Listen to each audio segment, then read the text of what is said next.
There are objects in a house that everyone sees and no one reads. A quilt hung on a line in North Carolina in the 1850s was one of them. The woman who owned the house called it needlework, and the woman who made it may have called it a map. For 100 years, the only proof it was a map lived in one family's mouth. I want to tell it slow, because the hardest part of this story isn't whether it happened, but how badly some people need it not to have. Before this one begins, a note. If the kind of case I tell here is one you'd want to hold in your hands, the actual depositions and the ledgers and the old photographs, I've gathered 7 of them into a dossier, the Appalachian Dossier. 7 files pulled out of county record between 1843 and 1891, put back the way the clerk copied them down, and you'll find the link in the description below and pinned at the very top of the comments. Now then, tell me where you're listening from tonight.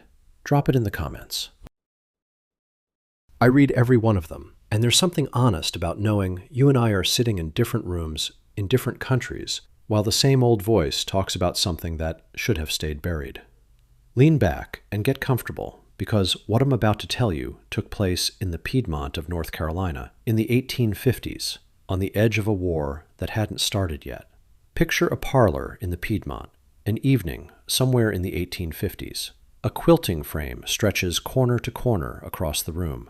A lamp throws the women's shadows long up the wall, and the cloth on the frame is the color of clay and old flour sacks.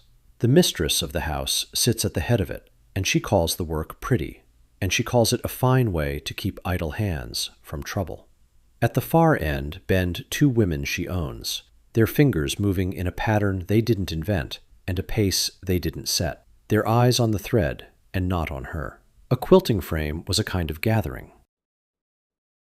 The women arranged themselves around the cloth for an afternoon and into the evening, and the work passed hand to hand around the row.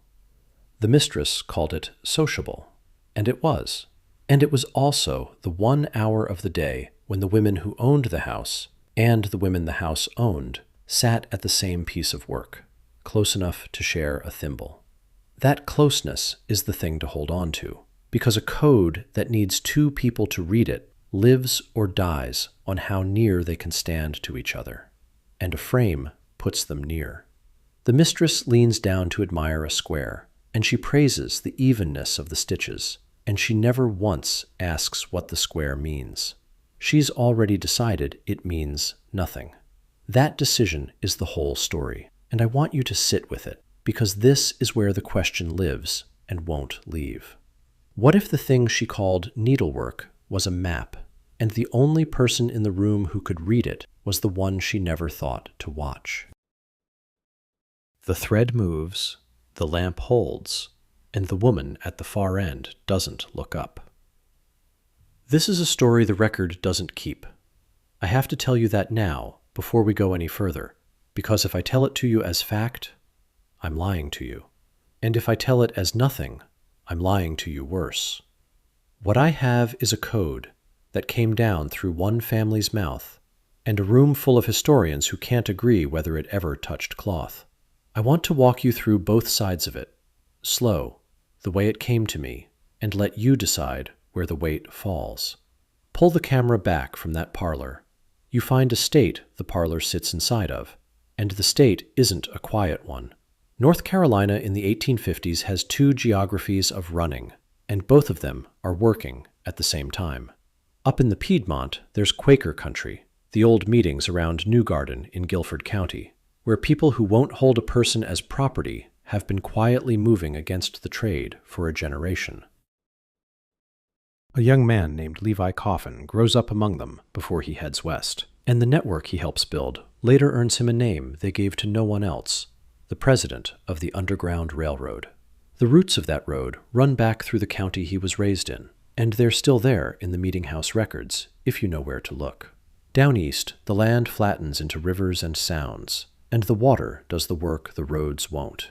Rivers of the coastal plain curl through cypress and standing water, where a man on a road is a man who can be seen, while a man in a canoe at midnight is a sound the patrol doesn't know how to read. Roanoke Island, out in the Sound, turns into a destination for hundreds running toward the Union lines later in the war, because water will carry you where a road will get you caught. The rivers don't ask for your papers. They only ask that you know which way they run. The distance to free soil is the thing that makes the planning matter, and I want you to feel how far it is. From the Piedmont of North Carolina to the Ohio River, the first line a runner could cross into a state that wouldn't send him back is hundreds of miles of mountain and valley and toll road, most of it on foot, most of it at night. A person doesn't walk that far on a wish. They walk it on a chain of spoken directions, a name passed at a church, a barn where the hay is warm, and a star to hold the course by. And every link in that chain has to be set before the first step. Then 1850 arrives, and the law changes, and the price of being caught climbs in every state at once.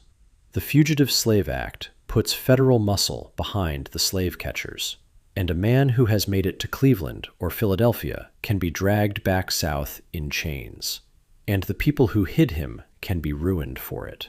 Running stops being a desperate impulse. It becomes a sharper, more organized thing, because the cost of a mistake is the same everywhere now, north of the border included, and the people moving other people north have to get better at it, or stop. To run was to bet your life on a chain of strangers. Most who ran did not make it. The ones who got through were the exception, and they got through because someone ahead of them had done the planning, had walked the road, had counted the miles to the next safe house and the next hand of help. A quilt on a line, if it was ever there, was one link in that chain, and a chain is only as good as the people who hold it together in the dark. Here is the part I need you to understand. It's the floor the rest of this stands on. North Carolina, like the states around it, has made it a crime to teach an enslaved person to read and write. And the law is plain about it, and the law means it. By the 1830s, the statute is on the books, and the schools are shut, and the primers are hidden. And a white person caught teaching letters to a black person can be fined, or worse, while a black person caught with a spelling book is holding contraband.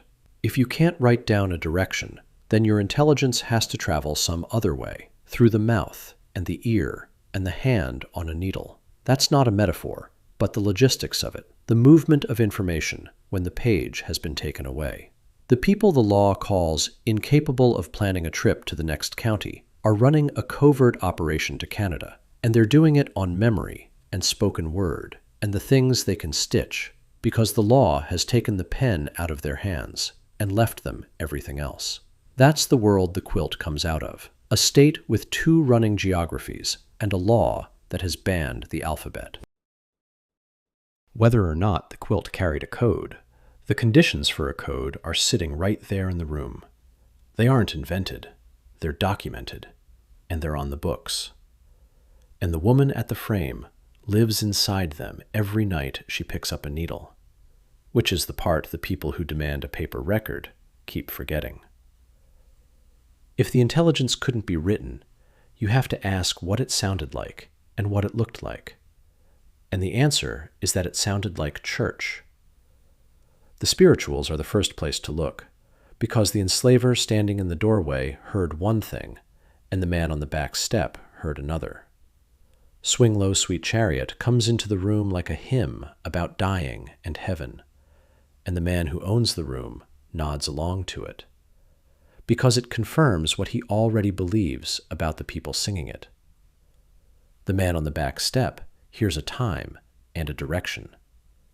He hears a chariot that is coming to carry someone home, and home isn't where the master thinks it is. Two audiences hear the same verse, and one of them is the audience the verse was built for, and the other one is the cover. The genius of it is the cover, and I want you to understand how the cover works. A song about freedom, sung plain, would get a meeting broken up and the singers whipped. So the song wears the clothes of a song about heaven, and the clothes fit. Heaven and freedom are close enough in the mouth of a believer that the master can't tell them apart, and that's a better lock than any cipher, because the man with the key is the man who refuses to believe the door is there. The coding doesn't hide the meaning in a puzzle. It hides it in a meaning the master is already willing to hear. Then there's the song about the drinking gourd, and the drinking gourd is the Big Dipper, and the Big Dipper is the pointer to the one fixed star in the northern sky. Follow the Drinking Gourd lays the trip out in the seasons. The riverbank that makes a good road.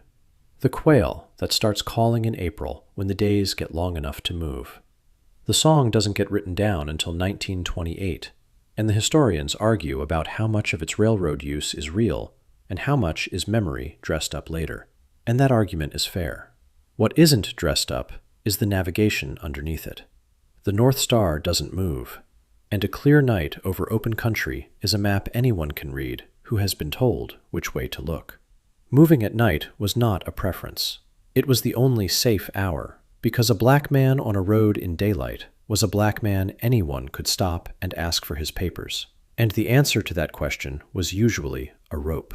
So the runners traveled by the stars, and the drinking gourd was the one-star picture you could teach a child in a minute and trust him to remember in the dark, 50 miles from the last person who told him which way to go.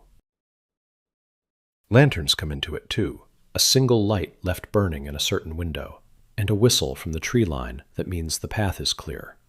A pattern of knocks at a back door, a certain cloth hung a certain way on a line, a child sent to walk a road and come back with a report no adult could give without being noticed. None of these things look like a signal to the man who's looking for trouble, because none of them are his to read. The light in a window is a woman who forgot to snuff the candle. A whistle in the dark is a bird that won't settle. The most useful cover in a surveillance state is the thing the watcher has already decided is harmless, and the people moving north understood that better than anyone who came after them. I want you to hold all of that in one hand, the hymn and the star and the lantern and the whistle, because here's the loop I'm about to open. Every one of those codes used a voice or a light, and a voice carries and a light shows, and anything that carries or shows can be overheard or seen by the wrong pair of eyes. The most dangerous code would be the one that used neither. It would live in cloth, where the watcher would have to read a quilt the way a runner read the stars, and where the proof of it would rot in a trunk or burn in a barn long before anyone thought to write it down. That's the code I want to take you to next, and it's the one the whole argument is about.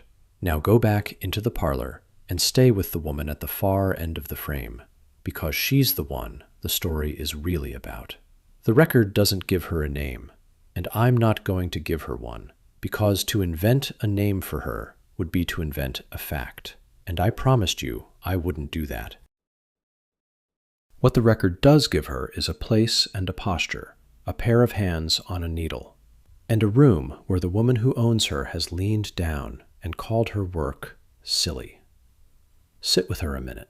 The lamp is on the cloth, and the mistress is talking about the evenness of the stitches, and the woman at the far end is sewing something the mistress will praise and never read. Her hands are the thing to picture, because her hands are the part of her the law couldn't take. The knuckles are thick from years of the needle, and the callus on her pushing finger has gone smooth and pale where the eye end of the needle has worn it. She doesn't look at her hands when she works. Her hands know the pattern the way a mouth knows a prayer, and her eyes are free to move where her hands can't, so she can watch the door while she stitches, and listen to the mistress praise a square while she reads the square the mistress is praising. That's the double life of the frame. Here is the vocabulary as it has come down, square by square, the way the lore gives it out. The monkey wrench comes first. It means gather your tools, lay in what you need, the time to prepare is on you.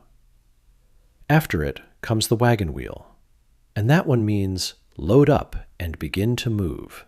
The wrench turns the wheel toward Canada.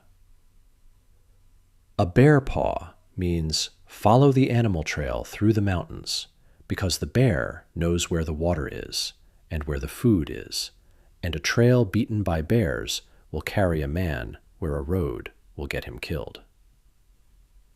The log cabin means this house is safe. The people here will speak to you. You can stop. The rest of the squares lay the road out from there. A bow tie means dress yourself to look like you belong where you're walking, because a man in rough cloth on a fine road is a question, and a man in a borrowed coat isn't. Then the flying geese means move with the birds, north, and move in the spring when the sky is clear enough to see them go. The drunkard's path means go crooked, because if the dogs are on you, then a straight line is a death line, and a zigzag buys you the seconds that a straight run won't.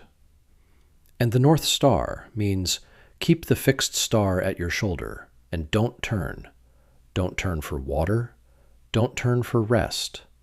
Don't turn until the ground under you is ground that doesn't own you. You can hear how a quilt could hold that, square by square, the way a verse holds a song. I have to be plain with you about where this vocabulary comes from, because if I let it stand as a slavery-era manual, I'm lying to you again. These meanings come down through popular telling and through one family's memory. There's no 19th century book that lists them, because no such book could have existed, and a woman forbidden to hold a pen doesn't write a dictionary of her escape code and leave it on a shelf for the next generation to check. What we have is the shape of a system that would have worked, handed to us by the people who say their grandmother used it. And the question of whether it worked isn't the same as the question of whether it could have. That's the thing I keep coming back to, and I want you to sit with it. The frame in the parlor is the perfect place to hide a map, because it's the one object in the house a white woman of standing will lean over and praise, and never once suspect of holding a direction. Her blind spot isn't an accident, and it isn't a flaw in the plan. It's the whole architecture of the thing, a code built to live inside the one room where the watcher has already decided that what she's seeing is beneath reading. The secret the mistress was hiding was the secret she was hiding from herself, and she hid it by calling it pretty. And the woman at the far end of the frame let her hide it. For 100 years, that's where the story stayed, in a family's mouth. Then 1999 happens, and the story walks out into the light. A book appears called Hidden in Plain View, and it's written by two people, Jacqueline Tobin and Raymond Dobard. And Dobard is an art historian at Howard University. The source of the book is a woman Tobin met, a retired teacher and quilter in Charleston, South Carolina, named Ozella McDaniel Williams, who sold quilts at a market stall and told a stranger a story her family had kept for generations. The story is the code, and the code is the quilt, and the family is the only place it has been living. Tobin sits at that market stall and listens to it, the way you sit and listen to a story you didn't expect to be told. Here is the shape of the code as Williams gives it. I want you to hear the specificity, because the specificity is what makes it hard to dismiss. A quilt of 10 squares, each one a directive, and the count carried in knots sewn into the binding every 2 inches apart, 5 knots to the row. The runners leave on the 5th knot of the 10th pattern and head for Ontario in Canada. The code begins with the monkey wrench, and it ends with a star, and in between it walks a person from the decision to go all the way to the road north, 1 square at a time, the way a liturgy walks a believer through a service.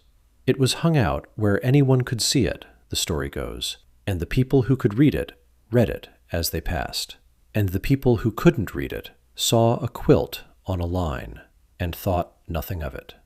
And the code had a shape you could hold in your head. That's the thing that makes a story survive. 10 squares, 10 steps, a beginning and an end, the kind of pattern a child could learn and a grandmother could pass on. And that tidiness is part of why it traveled the way it did. A messier truth would have stalled at the market stall in Charleston, but this one had the clean lines of a thing meant to be remembered, and remembered it was. The book comes out, and the story moves faster than a story like that has any right to move. The New York Times picks it up, and NPR picks it up, and National Geographic picks it up, and the Kennedy Center builds a school curriculum around it, and the country reaches for it the way you reach for a story you already wanted to be true. Nobody checks it very hard.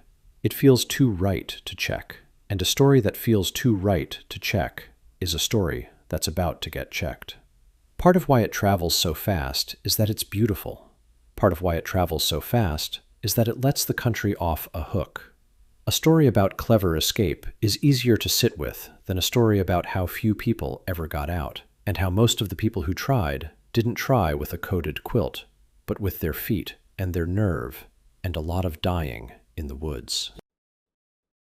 The quilt code is the version of slavery where ingenuity wins and the cruelty stays in the background, and that version is the version a lot of people would rather tell their children. That isn't the author's fault, but it's what the story became once it left their hands. That's the turn, right there. I want to mark it for you, because the second half of this isn't the beautiful part. The unwritten story finally gets written down, and then it enters a world that writes things down for a living, and that world has rules, and the rules are about to arrive at the door. A code that traveled for a century on one family's word is about to meet the people who keep the records. And the people who keep the records are about to tell the family what their word is worth. The historians arrive, and the first one through the door is a man named Giles Wright, who has spent his life on the Underground Railroad, and he isn't gentle about it. His case is simple, and it's the kind of simple that's hard to argue with.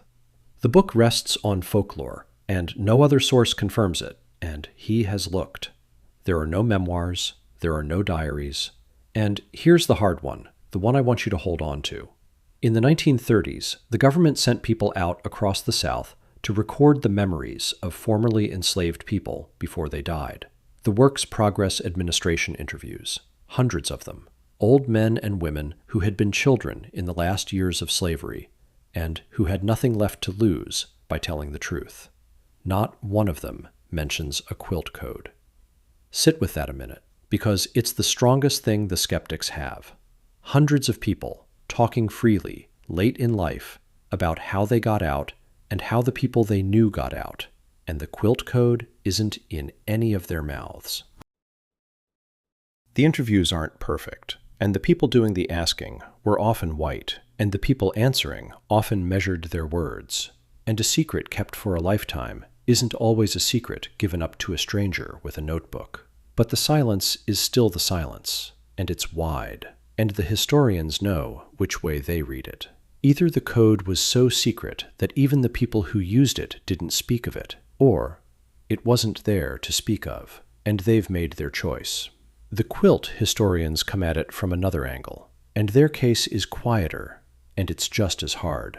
Barbara Brackman has spent her life dating old quilts. She points at the patterns themselves, and the patterns are a problem, because some of the squares named in the code, the double wedding ring among them, didn't exist in the 1850s. They show up decades later, in the 1930s, well after the last person has run north. A code can't use an alphabet that hasn't been invented yet, and a quilt pattern is an alphabet, and the date on it doesn't lie.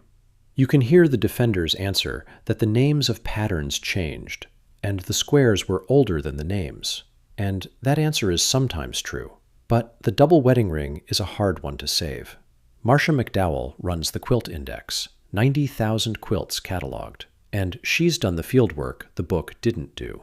While Tobin and Dobard were writing in the late 1990s, her team in Michigan recorded nearly 50 interviews with African American quilters, people born in the South, people whose mothers and grandmothers put them at a frame.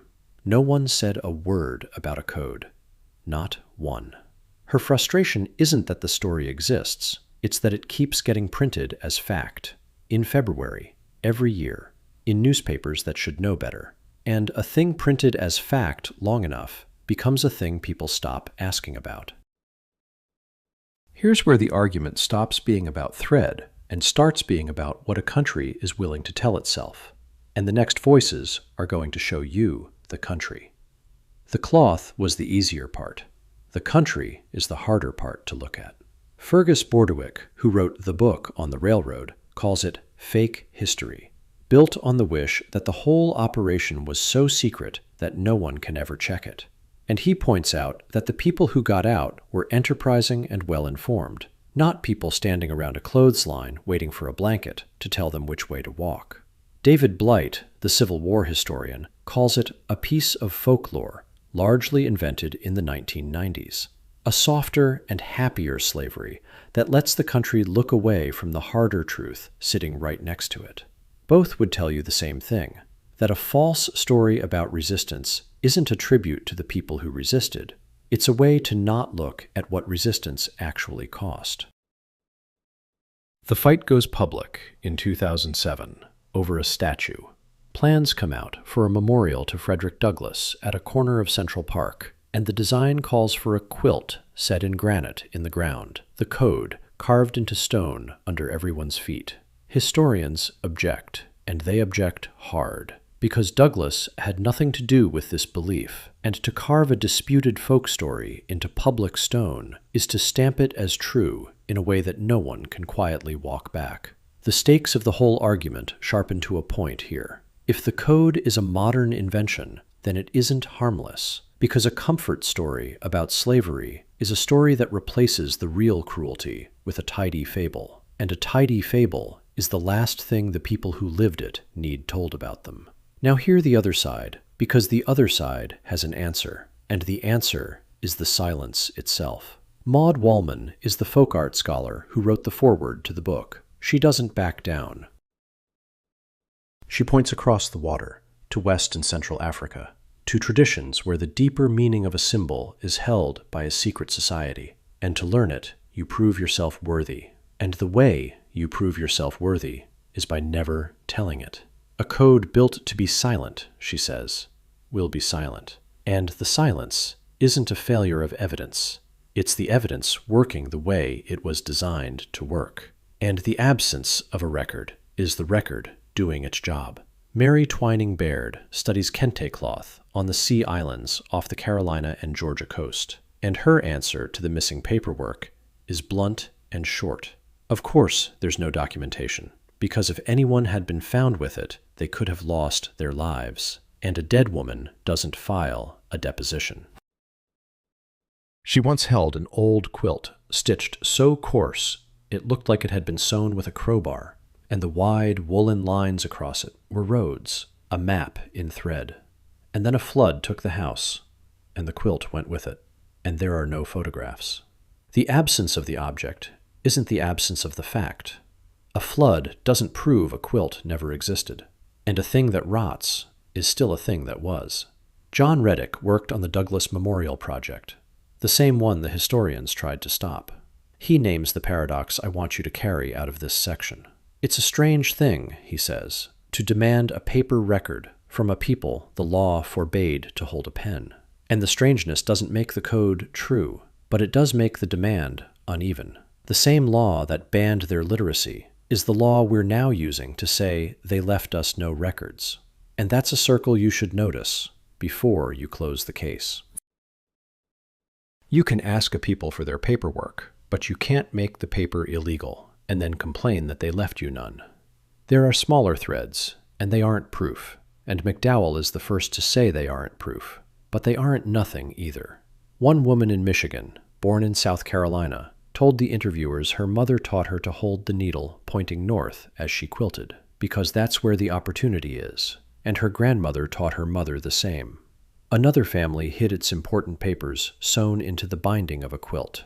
A quilt is the last place a man with a warrant thinks to cut open, and McDowell's caution is the fair one, that you can't build a universal code out of one woman's habit with a needle. And that leap, from the habit to the code, is the leap the book made.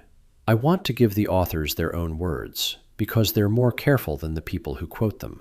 Tobin, years later, says she doesn't know whether it's completely valid. It makes sense with the research they did, she says, and she's frustrated to be attacked for celebrating one family's oral story.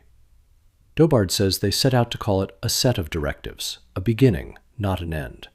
And he calls the book Informed Conjecture, not a wealth of evidence.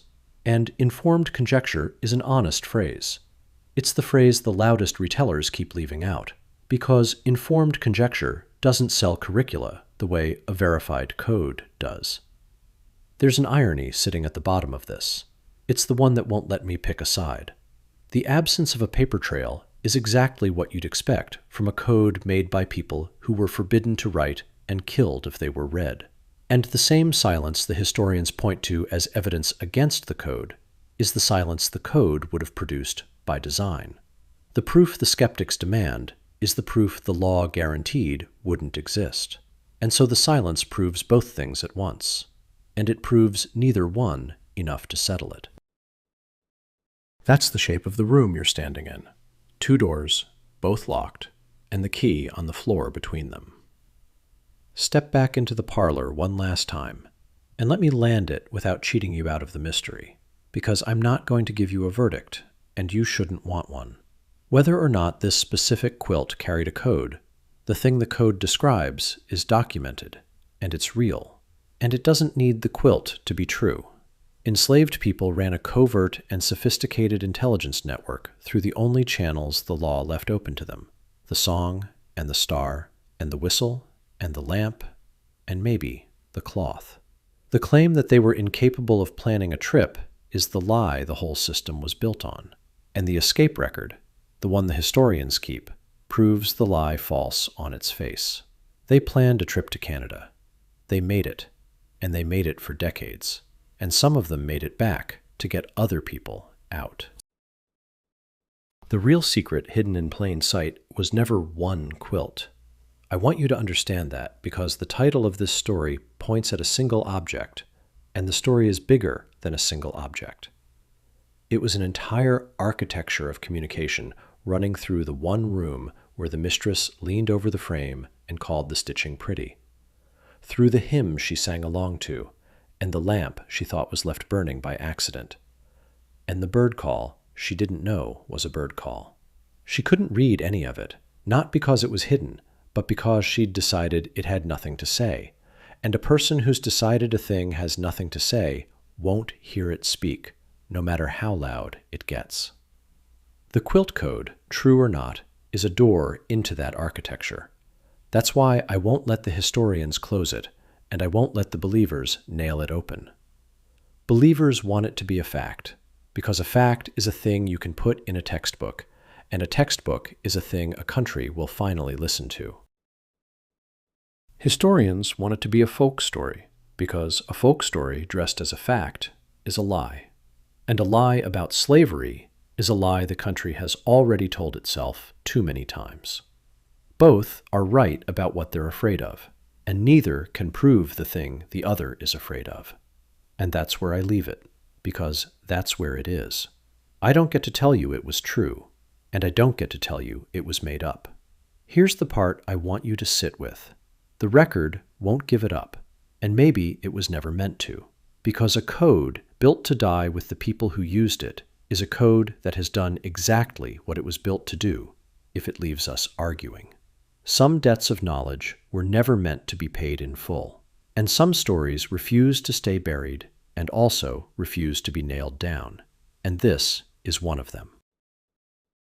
I've read what the skeptics wrote, and I've read what the family said, and I'm not going to pretend the scale balances, because it doesn't, and that's the honest answer. And the honest answer is the only one I have any business giving you. The one thing I'm certain of, let it stand alone. People who would have made such a code, if they made it, were the same people the law said couldn't plan a trip to the next county, and they planned a trip to another country. They did it in the room with the people who owned them, under a lamp, with a needle, while the woman of the house told them their work was silly, and the thread moved, and the lamp held, and the woman at the far end didn't look up. The secret the mistress was hiding was the secret her whole class was hiding from itself, that the people they called incapable were running a road out of the house right under their hands, And the only thing the mistress ever read in that cloth was her own confidence that it had nothing to read. The quilt is gone, if it was ever there. The woman who made it is gone. What they left us is the argument. And if you want these old records kept from going quiet again, subscribe, and tell me in the comments where the weight falls. Next time, a hollow that ate its own surveyor, and the map he drew is the one thing the county couldn't get back.